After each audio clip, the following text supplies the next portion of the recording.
সফলতার কোনো শর্টকাট হয় না, হয় অনেক কাঠখড় পুড়িয়ে জীবন যুদ্ধের প্রতিটি অধ্যায়ে নিজেকে প্রমাণ করে করে একটু একটু করে আপনি সফল হবেন, একটু একটু করে আগাবেন। ইটস এ জার্নি, এটা কোনো ডেস্টিনেশন নয়। এবং সফল হওয়ার পথ পরিক্রমায় কোনো লিফট নেই, সিঁড়ি বেয়ে উপরে উঠতে হয়। কি বেয়ে? কিন্তু আমরা সফল হতে চাই কিভাবে?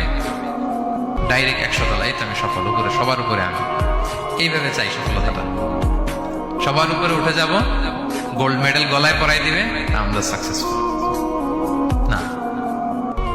সফলতার রাস্তায় কোনো লিফট থাকে না, কি দিয়ে উঠতে হয়?